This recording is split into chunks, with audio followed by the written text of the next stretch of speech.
P3A mendapat kabar itu kemarin siang dan melalui media sosial yang telah diposting oleh masyarakat. Dan juga langsung kita bertindak cepat ya, atas itu menghubungi pihak pemerintah setempat di tempat insiden anak dan korban ini. Maka ternyata kondisinya memang benar adanya. Nah, atas itu kita pun langsung berkoordinasi dengan pimpinan untuk lakukan tindakan secepatnya. Nah, atas dasar itu kita berkoordinasi via verbal melalui tim P2 TP2A, Dinas Kesehatan, Rumah Sakit Umum Daerah Padang Pariaman, Basnas, agar kita melakukan penjangkauan hari ini, pagi ini. Ya. Nah, maka jadi tindak lanjutnya terkait dengan korban, kita hari ini kita lakukan penjangkauan awal, identifikasi awal. Maka dengan hasil nanti rekomendasi dari dokter ahli jiwa anak, maka kita ikuti. Tapi yang jelas adalah karena memang fasilitas penampungan anak korban kekerasan pada anak itu dari Padang Pariaman tidak memiliki, maka berkemungkinan besar nanti kita merujuk korban ke Balai Besar Pelatihan Kemensos yang ada di Kota Padang. Karena memang disediakan fasilitas. Kita juga sudah berkoordinasi dengan Kemensos ya, melalui call center 171 dan insya Allah yang nanti kawan-kawan dari Kemensos ya, tim lengkap akan melakukan penjangkauan dan pendampingan terkait dengan korban. Artinya adalah kita berupaya semaksimal mungkin memberikan pelayanan kepada anak-anak kita di Padang Pariaman korban kekerasan apapun bentuknya, kita memfasilitasi koordinasi dengan pihak-pihak tersebut adalah bentuk fasilitasi untuk kita memfasilitasi korban. Kalau kita tidak memiliki sumber daya, kita minta bantuan sumber daya dari tempat yang lain. Kondisi korban hari ini berdasarkan informasi dari pendamping yang ada saat ini, yaitu Bapak Kanit PPA dan staf dan beberapa orang petugas kesehatan menampung.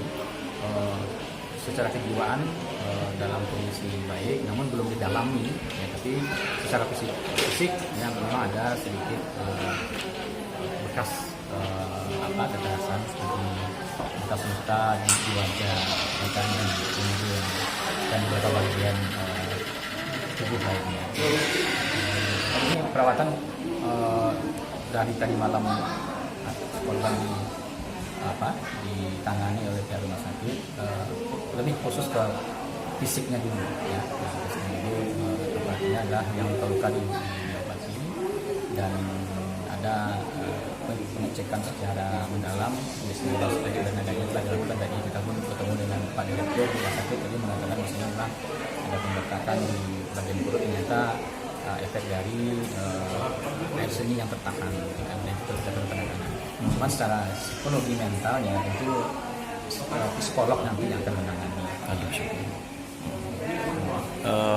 Harapannya ke depan seperti apa? Harapannya di depan juga kita di Padang Pariaman, Indonesia umumnya dan Padang Pariaman khususnya ya, Pak pimpinan kita Pak Bupati Surat Tribur dan Pak Wakil Bupati Pak Rahman sudah sangat konsen sekali mengurusi masalah anak ya, perlindungan anak ini, terutama perlindungan anak terkait dengan korban kekerasan ya.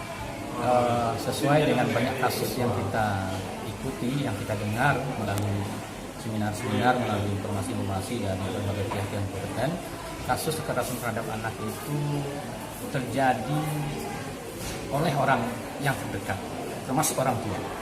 Itu yang paling banyak pelaku. Maka untuk itu kita melalui seluruh stakeholder yang ada, ya, dinas sosial selaku OPD yang mengampu, yang koordinatori, mengajak seluruh ya, dinas pendidikan, kesehatan, lembaga non pemerintah konsen mengatasi ini, memberikan sosialisasi bahwasanya memang perlindungan terhadap anak itu penting. Kita bercita-cita menjadikan Padang Pariaman berjaya.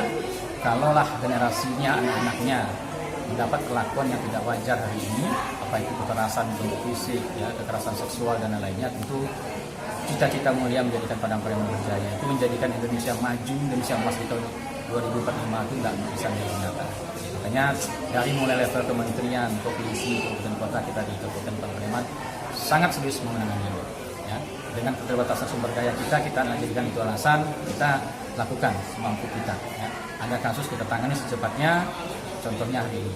Tadi sore kita mendapat informasi, langsung bergerak mengatur strategi, malamnya, paginya langsung kita tangani. Gitu.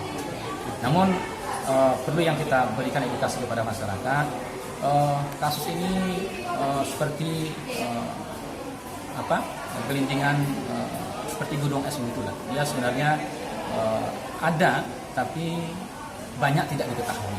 Itu makanya untuk seluruh masyarakat ya, ketika mengetahui ada kasus-kasus seperti ini, kasus-kasus kekerasan pada anak ini, mari kita laporkan kepada pihak yang berwenang, ya, pemerintah, ke dinas sosial, ya, ke kepolisian. Karena kalau tidak kita tangani, maka dia akan menjadi suatu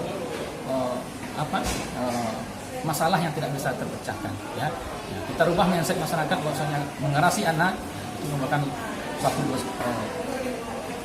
perbuatan yang sangat-sangat tidak terpuji yang harus kita hindarkan. Nah, itu makanya peran bersama kita semua, seluruh elemen masyarakat, laporkan kalau terjadi hal-hal yang seperti ini, agar kita bisa melakukan penanganan dan bisa memetakan masalah-masalah seperti apa kondisi terkait dengan kasus kekerasan pada anak di Padang Pariaman ini, agar bisa dijadikan solusi-solusi yang lebih konkret untuk masa akan datang. Setelah saya tadi wawancara anaknya, kondisinya sih alhamdulillah bagus ya. Tapi anak ini tetap butuh pendampingan untuk perbaikan mentalnya ke depan. Karena di sini anak itu masih ada rasa dendam ke ibunya, masa kecewa sama ibunya kenapa dia diperlakukan seperti ini. Jadi memang betul nanti mungkin dari dinas sosial ya untuk pendampingan baik itu mentalnya dengan psikiater dan psikolog. Mungkin nanti bisa dibantu di rumah sakit ini apa ya. Ini itu yang tadi saya sempat ditanyakan. Jadi sebenarnya saya secara pribadi baru malam tadi mendapat kabar terkait dengan kasus penganiayaan anak ini. Secara pribadi dan lembaga, saya sangat mengapresiasi ya, ini saya terutama Pak Suatman yang sekarang menjadi kepala dinas sosial. Beliau menghubungi saya semalam sekitar jam 8 malam untuk secepatnya, karena beliau mendapat informasi pemberitaan ada perlakuan anak yang mengalami kekerasan dalam rumah tangga. Nah ini begitu beliau mendapat berita, beliau langsung menghubungi saya, kemudian stakeholder yang ada di Padang Pariaman. Artinya secara kelembagaan memang saya selalu menekankan kemitra, dan ini kolaborasi yang luar biasa. Begitu terjadi sesuatu, kita langsung bergerak. Nah ini memang saya apresiasi Pak Suatman ya, selaku PLH dari sosial, termasuk juga tadi Basnas, kami juga telah mengunjungi korban dari Basnas, dari dinas sosial, kemudian juga ada tadi dari kepolisian juga ada. Kita bersama hadir di rumah sakit RSUD Pariaman ini guna melihat kondisi fisik dan psikis korban kita ini. Nah dalam hal ini Basnas juga sudah menyerahkan bantuan untuk tahap awal ya kepada korban.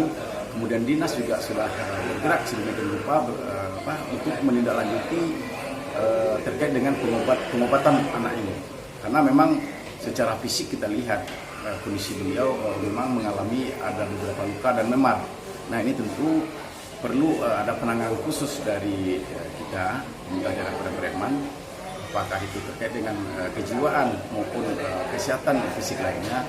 Nah ini alhamdulillah kawan-kawan dari dinas sosial dan dinas kesehatan sudah berkolaborasi menanggulangi atau melakukan gerak cepat ya untuk korban sendiri. Dan informasi yang saya terima juga pihak orang tua atau pelaku dari kekerasan ini sekarang sudah ditangani oleh pihak kepolisian. Oke. Harapannya ke depannya dari seperti apa? Harapan ke depan yang pasti sebagai manusia, kita bicara sebagai manusia ya. Kekerasan terhadap anak atau kekerasan di rumah tangga itu memang tidak boleh terjadi lagi. Nah ini kemarin kebetulan kami baru saja melakukan rapat APBD tahun 2024 kemarin dengan Dinas Sosial, ini banyak program yang berkaitan dengan pengawasan terhadap anak dan kekerasan lainnya di rumah tangga. Ini Dinas Sosial kemarin sudah mengajukan untuk penambahan sebuah UPT khusus, ADL khusus ya, khusus menangani masalah ibu dan anak. Nah ini tentu dengan adanya UPT ini kami sangat di Komisi 4 sangat mensupport agar kekerasan terhadap anak atau terhadap ibu di rumah tangga mudah-mudahan kedepannya tidak terjadi lagi dan ini minimal bisa kita eliminir.